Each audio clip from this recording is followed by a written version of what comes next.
ಬಾಬಾ ಬಾದ್ರಿ ಮಹಾವಿದ್ಯದ ಕದಳಿ ಭನಾಳಕೇರಿ ಕಂಡದ ದ್ರಾಕ್ಷ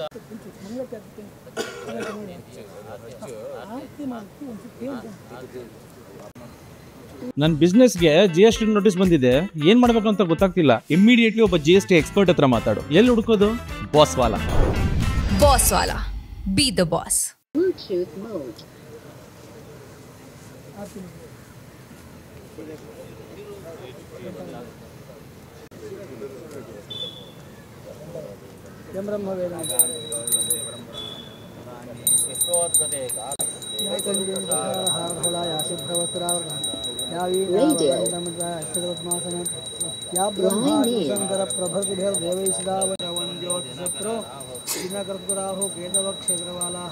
कमलजयोद्रा पार्वती विघ्नराजः सकलमुने ते ते मङ्गलम् ग्रहाः कुर्वन्तु मङ्गलम् कर्पूरदीपं सुमनोहरं प्रभो ददामि ते देववरप्रसीद भो पापान्धकः मङ्गलं भगवान् विष्णु मङ्गलं मधुसूदनः मङ्गलं देवकीपुत्रो मङ्गलं गरुडध्वजः साङ्गाय सायुधाय वाहनाय पापापहारी महाविष्णवे नमः श्रीकृष्णपरमात्मने नमः मन्त्रैः वेदोक्तमङ्गलानीराजनं दर्शयामि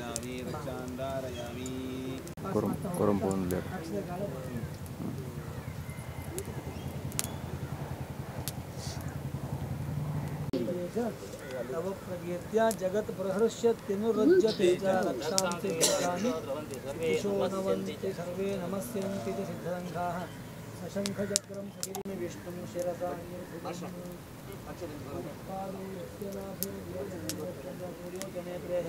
कर्णावासा शिरोद्योर्मुखमपि जहनो यस्ति अल्ल गोकर्ण सेतु हिमवत् प्रयागः काश्मीर सोमेश्वर विष्णुपादाः श्रीरंग केदार कांची अवंतिका पुरी द्वारावती चैव सप्तैता मोक्ष देवच नमः स्वधायै स्वाहायै नित्यमेव नमो नमः चितन्ते पुंडरीकेस्तु महापुरुष पूर्वज अनादि निधनो देवः शंखचक्र संपूर्ण फलावाप्त्यर्थं महाव्याहृति बिडुदले बेड फलादि पूर्णाहुति होमं होष्येन् अग्नये च पृथिव्यै च महतेजस्वाहा स्वाहा चंद्रमसे नक्षत्रेभ्यो दिग्भ्यो महतेजस्वाहा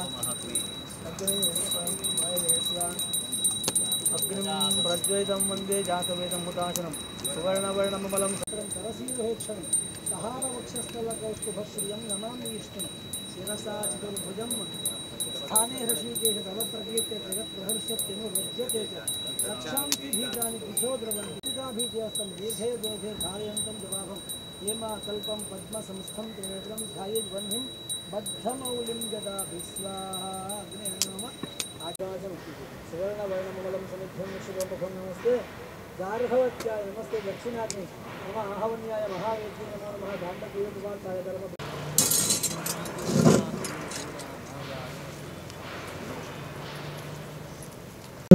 ನಾವೆಲ್ಲ ಒಂದು ತಾಯಿ ಮಕ್ಕಳು ಸೇರಿ ನಮ್ಮನ್ನು ಬಿಟ್ಟು ಅಗಲದಂಥ ಈ ಒಂದು 20 ಲೆಕ್ಕಕ್ಕಾದರೆ ನಿನ್ನೆ ಮಾಡಬೇಕಿತ್ತು ಗಂಗಾ ಭಾಗೀರಥಿ ಜಯಂತಿ ವೈಶಾಖ ಶುದ್ಧ ಸಪ್ತಮಿಗೆ ಭಾಗೀರಥಿ ಜನ್ಮದಿನ ಅಂತ ಹೇಳಿ ಜಗತ್ತಿನ ಎಲ್ಲ ಕಡೆ ದ್ವಂದ್ವವಾದಂಥ ನಿಲುಮೆ ಹೊತ್ತುಕೊಂಡಂಥ ನಚಿಕೇತ ಯಮನಲ್ಲಿ ಕೇಳ್ತಾನೆ ಮುಂದೆ ಹೇಳುವಂಥ ಉತ್ತರಗಳೆಲ್ಲ ಅದು ಕಠೋಪನಿಷತ್ತು ಅಂತ ಹೇಳಿಸ್ಕೊಳ್ತಾನೆ.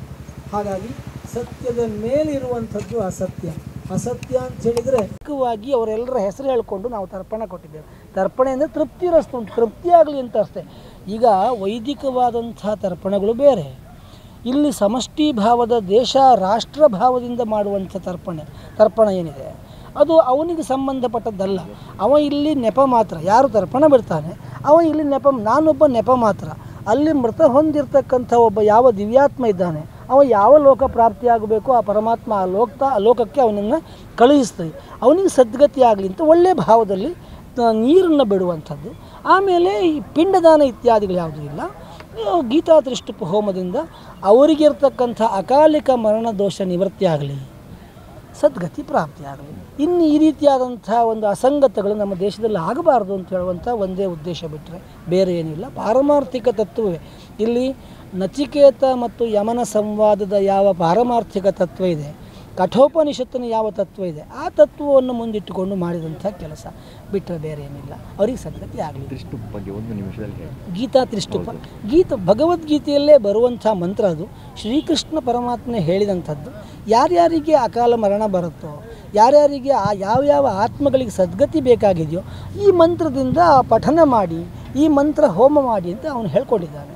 ಆ ಮಂತ್ರಕ್ಕಷ್ಟಿರುವಂಥ ಪ್ರಾಶಸ್ತ್ಯ ಅದು. ಹಾಗಾಗಿ ಎಲ್ಲ ಜೀವಾತ್ಮಗಳಿಗೂ ನಮಿಸುವಂಥ ಒಂದು ಮಂತ್ರ ಅದು ಇವತ್ತು ಗೀತಾ ತ್ರಿಷ್ಟುಪ್ ಮಂತ್ರ ಅಂತ ಹೇಳಿ ಮೋಕ್ಷದಾಯಕ ಮಂತ್ರ ಅಂತ ಹೇಳಿಸ್ಕೊಂಡಿದೆ. ಆ ಮಂತ್ರದಿಂದ ಹೋಮ ಮಾಡಿದ್ದೇವೆ ಅಷ್ಟೇ.